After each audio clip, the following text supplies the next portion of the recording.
How is everybody doing today? This is Janine Susinski from RapidScale, and I am the Partner Experience Manager for New York, Pennsylvania, and New Jersey. I'm running today's webinar for you, and we're going to talk about 5 tools to help grow your client base.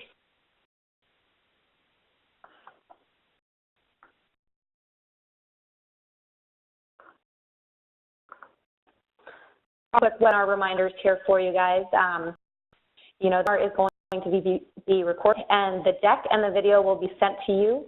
If you have registered, if you weren't able to attend, we'll be sending this to you within 24 hours after it started. There'll be time for Q&A at the end of the presentation. If you have any questions, feel free to type them in the Q&A box down in the bottom right-hand corner. As we go through this, feel free to ask your questions. So for all joining today, really appreciate you taking the time out of your day, and good morning and good afternoon to wherever you are based.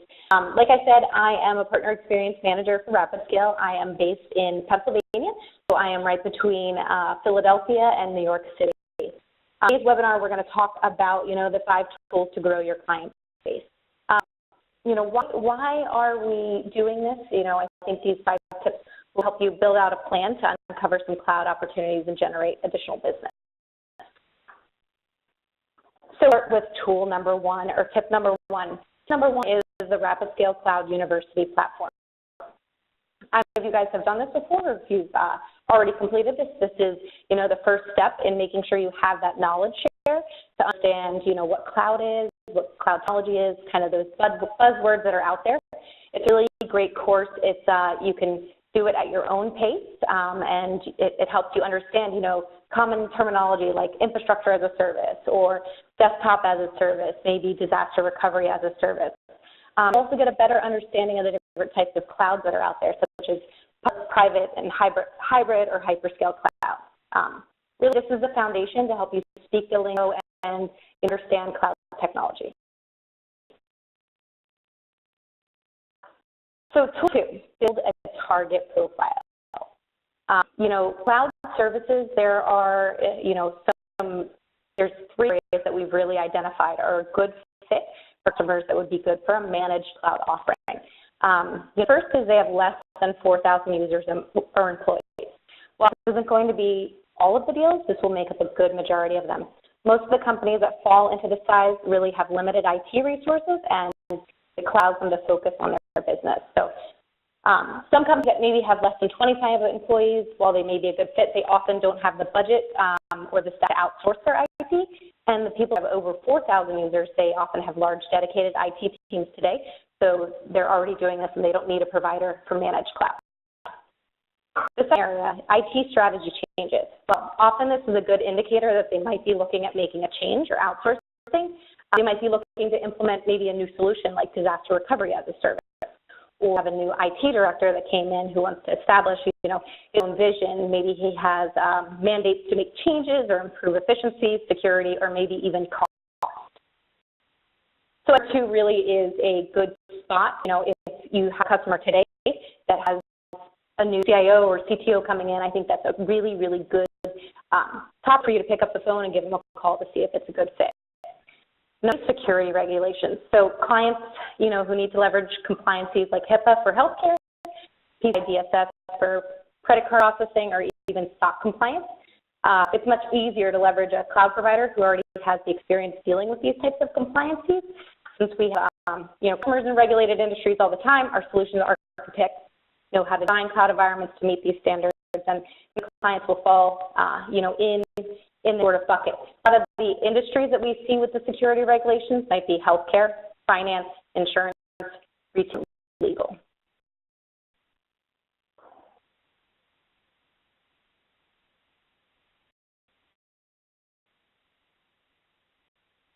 Number 3, complete a campaign series. So we built a target profile for your client base. We understand who's a good fit cloud, and may have now 100, maybe 200 clients. So the next step is trying to be interested. So they say on average, it takes about 6 to 8 touches to generate a viable sales lead. Yet the average sales rep only connects 1.3, which is kind of funny, but you know, an average of 1 or 2 times before actually giving up. So really spending time to develop a full-blown campaign series to get those 6 to 8 touches will help you recover a sales lead. So building a campaign series is definitely key. So we suggest by starting with 2 to 3 touch points with each of your customers. And here's a couple of tips that we have built within these campaign series to make it really, you know, impactful for them. So this is the authentic. You know, we recently ran a split test and found that the simpler emails have better open rates and click-through rates. So think of something that's really short, sweet, and to the point. Hey, my name is Joe. I have a customer that had a similar problem like you have, and they're solving it by doing X, Y, and Z. I'd like to set up a call. You know, something very quick, easy for them to read, something that they might be able to read on their iPhone. You know, just easy, very simple, and make sure it's authentic. These customers have dealt with you before in the past. They know who you are. They trust you. You have a very good chance of them actually opening up that email that you've sent. Don't spam your base. We see this happen all too often, right? Somebody that is a healthcare client, and you send them an email that is targeted for finance clients, or you have columns messed up in your Excel spreadsheet or something like that, and you send an email to Joe, but you call him Bob, right? They're going to know that this is spammy and that this is not authentic, right? So make sure you connect with your customers on a purpose rather than bombarding them with unnecessary content. You're small. Prospecting is definitely very, very time consuming, and you want to make sure you have that message really tweaked and, you know, built right just for them. So maybe starting with a handful of customers, 25 customers or so to get started with first. You build a campaign series with maybe 3, 4 touch points, and then see if you're having success, right? You know, keep a log if you're measuring, you know, who's opened it, right? If you have the intelligence behind your email system to find out if they've opened it, you know, count that as a point that this is, you know, the subject line's good, the content's been good, but maybe my call to action's not good and they're not, you know, really understanding what my call to action is or responding.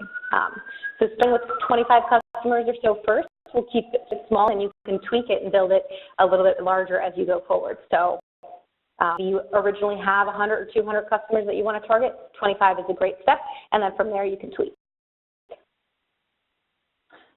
So is that RapidScale actually has some pre-built campaigns that we can have you leverage, and they're in our partner portal that you can take these campaigns, you can, you know, email them. We have content already built for them, whether it's, you know, general education or whether it's thought leadership articles. We have that ability for you to take that and use that on your own. Or if you spend the time to come up with it, you know, spend time to come up with it, you're also going to understand what your customers want. You're going to understand who that target list is. So it might take a little bit more time up front. It's going to be a lot more effective in the long run if you know, really spend the time to build out the campaign. Okay.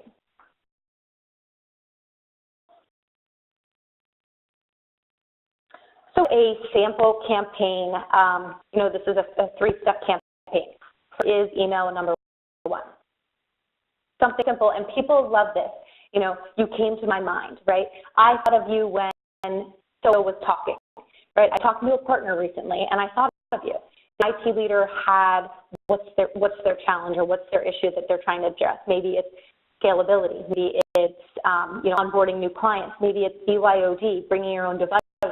And they put their desktops in the cloud, and all their issues were solved. Right? I'm interested in talking about this. This is super short and sweet and to the point that if they have the pain that you mentioned before, they will definitely be interested in talking about this.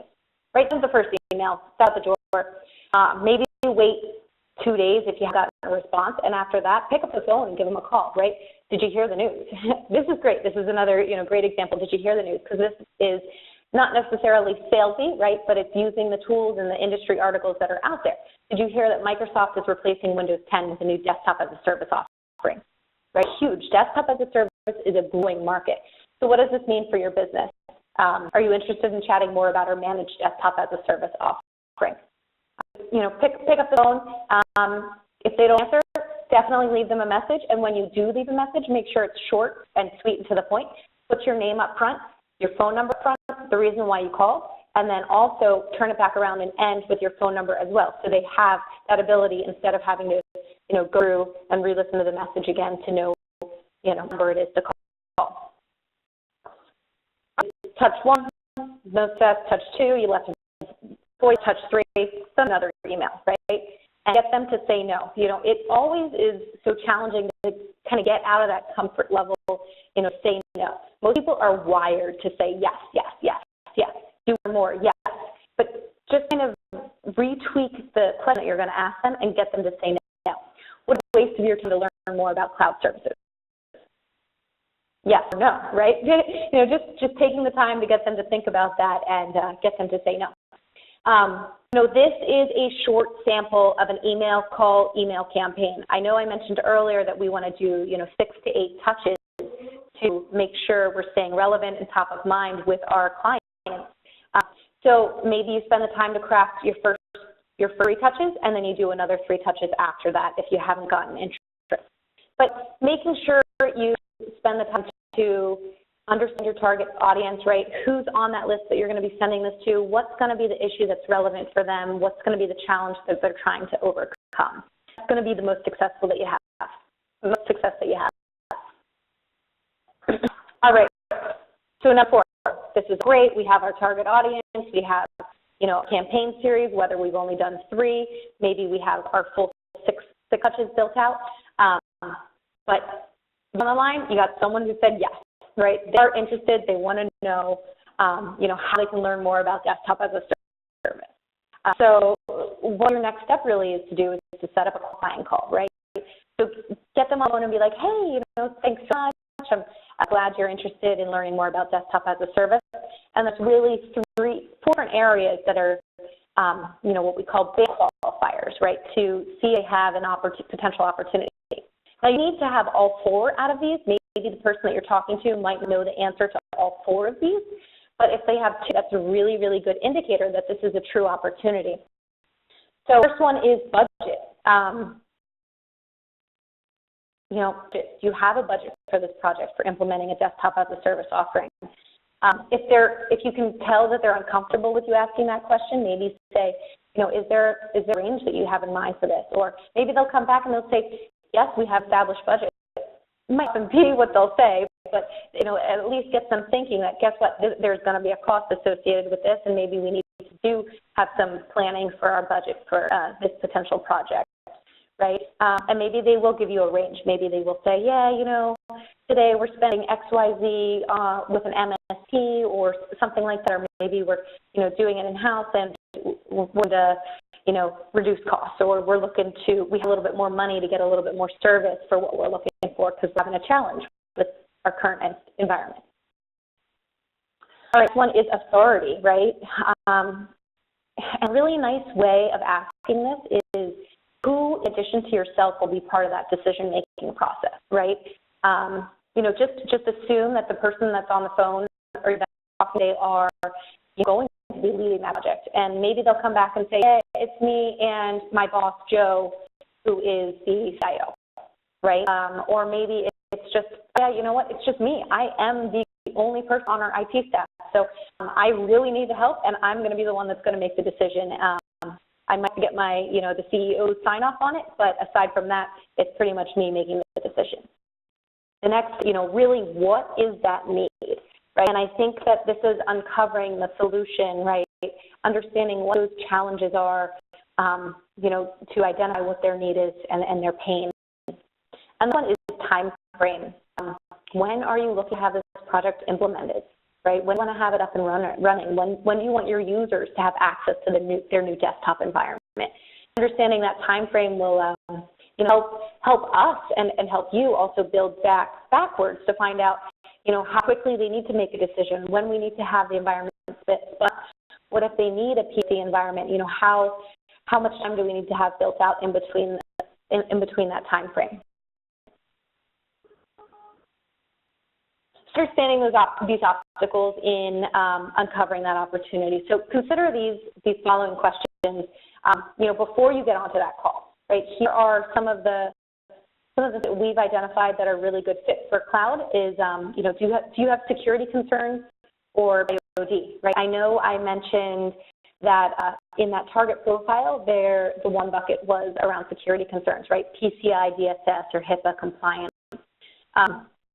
That is definitely a key driver for people moving to the cloud, because they don't have the team and resources in-house to have SOC compliance or to have PCI compliance.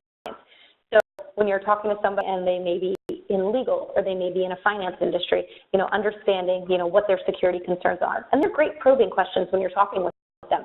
Are staffed or under budgeted?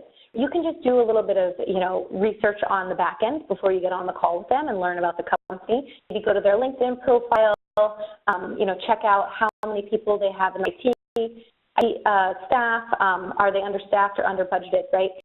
You might be able to get a sense when you're talking to them, like, hey, it's just me on the IT team, and the servers that we have in-house are aging.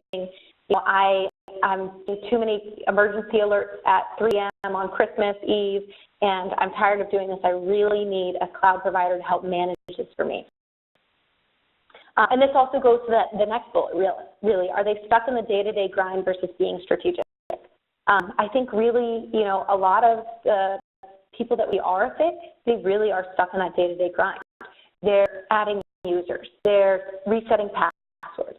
They're making simple changes just to keep the environment running, and not necessarily being strategic about, how the company and the business should grow. Is the business scaling or acquiring companies or employees, right? I think that there is seasonality behind a lot of people that need to move to the cloud, right? If they need to scale up, it'd be really challenging if they have an in-house environment today. They're not going to be able to, burst, a cloud environment and use, additional desktop resources if they, might have, additional employees that come on for seasonality. Acquiring companies, right? We see this all the time. There are companies growing and they might be picking up new divisions. How do you keep that, how do you integrate the two companies now that are together and have it be one seamless IT operation? Also consider the following: are they concerned that the cloud means layoff?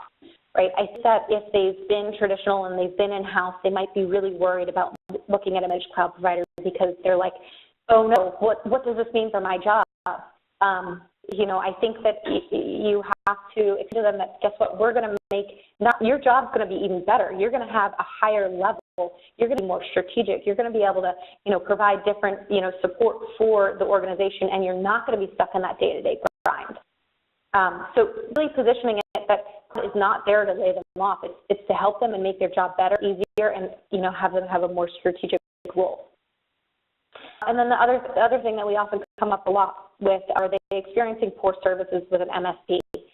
While there are a lot of MSPs that are out there that do a fantastic job, there are some small regional MSPs that might not be, providing the level of service that they were able to provide when the company was a much smaller organization, right? And is that MSP able to grow with them and scale with them as they, continue to acquire companies or continue to, onboard employees?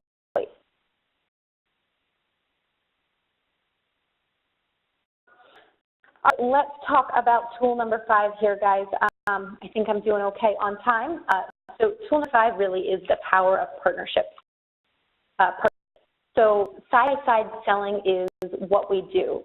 RapidScale is a 100% channel-focused organization. We're here to help you. We don't sell direct. We only sell through our partners, and this is the entire job. 100% of my job is dedicated to our partners and being a resource for you. So utilize us, and we're eager to help. We have the partner experience managers, people like myself, and to other partner experience managers around the rest of the United States that are able to support you and jump on calls to help pre-qualify opportunities for you. Maybe that BANT qualifying call that I talked about earlier might not be a good fit for you to be an expert and do it yourself. Feel free to reach out to us. We're happy to jump on those BANT qualifying calls for you. And then also, our solution engineers. These guys are rock stars. They are the best in the industry, and they are going to really make you shine, right? They're going to understand what the customer needs to do and the challenges that they're having in their environment, and then we're going to come around and we're going to an environment for them, and they're just going to be blown away, and they're, it's going to meet and exceed all their expectations that they had. Mark, I know I talked about the campaign series earlier. We have these pre-built campaign series that you're able to leverage, and the marketing team, they're great. They're able to brand marketing collateral, so you want to have this document look like it's coming from you. Maybe you guys don't have the team in-house, the marketing team, to do sort of co-branding. The RapidScale marketing folks are able to add your logo. It looks like it's coming from you. It's executive sponsorship. If you have a large deal that you need to have one of our VPs or maybe even our CEO, help co-sell and do side-by-side selling with you. That's what we're here, and that's what we're here to help you with. And the other thing to talk about a little bit is the master agent tools. I probably should have mentioned this a little bit earlier when we were talking about that BANT qualifying call, but a lot of the master agents, they have really, really nice questionnaires to qualify and help uncover that opportunity. So this is another tool for you. They have their master agent tools. They also have, their resources as well. Maybe they have engineers that you can bring to the table. Is, when you bring RapidScale in, we're not going to oversell. We're going to sit back and we're going to listen and understand the challenges and then, solve their pain. Us that have the highest close rates and the most success with us are the ones that are actually taking advantage of this power of partnership, and they bring us into the discovery calls and utilize us to review the proposal with the client. You don't have to try to be that expert and feel that you need to know everything about cloud. This is what we're here for, so definitely take advantage of your resources.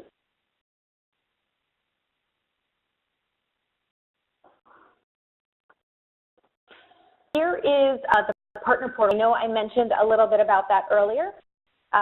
This is the URL, rapidscale.net partner/partner-portal. You can also navigate to it from our homepage. It's up in the top right-hand corner. The portal password to get in is partner success, all lowercase, no spaces. And that allows you to get in there and look at just the different marketing collateral we have, the email marketing campaigns, some of the sales resources, and also that RapidScale University course that I mentioned at the very beginning. Like I said, if you see a marketing collateral in here that you think would be really relevant for your audience, and you'd like to add your logo to it, maybe your contact details, we're more than happy to help you with that as well.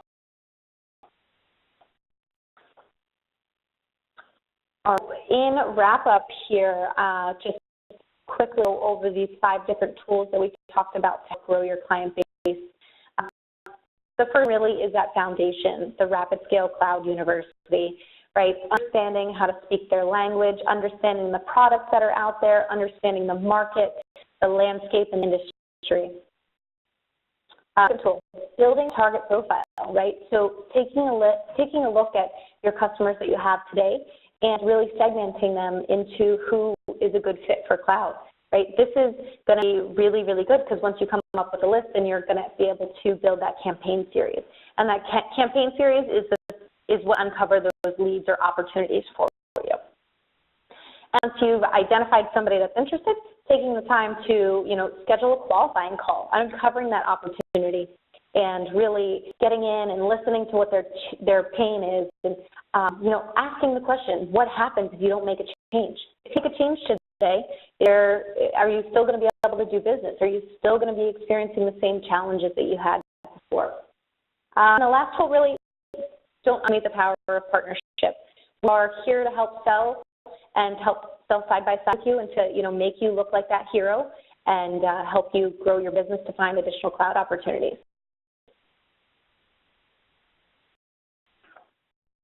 I got for now. If you have any questions, feel free to type them in.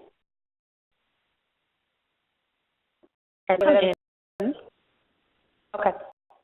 I'm just going to, so the first one that came in is, if the customer response is, yes, I have heard of cloud services, but I think they're too costly, how to respond to that? Sorry, repeat that? It says, yes, I have heard of cloud services, but they are too costly. How to respond to that?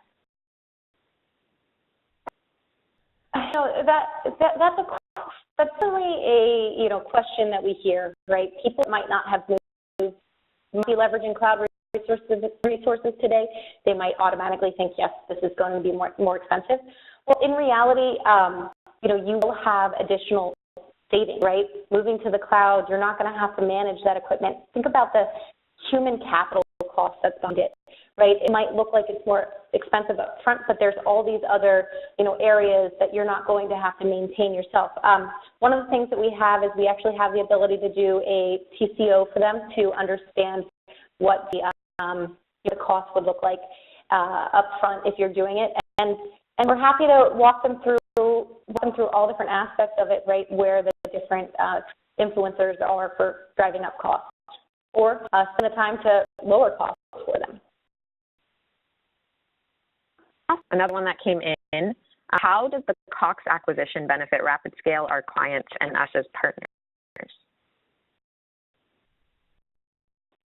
So, I couldn't be more excited about the Cox acquisition. It helps us, Scale, we've kind of grown organically over the years, and now we are backed by this incredible organization that has the ability to get our name out there and to help us identify larger clients, right, that might have not been sure if they wanted to trust a RapidScale. Now we have that level of trust behind us with Cox acquisition. And then also, with Cox, we're able to leverage their team, their resources to, better our organization. I'm going to address one really fast because someone was asking how to get to our certification courses. If you guys head to RapidScaleUniversity.com, in the top right corner, you will see a little button that says log in or sign up. And so you can just self-register yourself right there. You don't need us to set you up.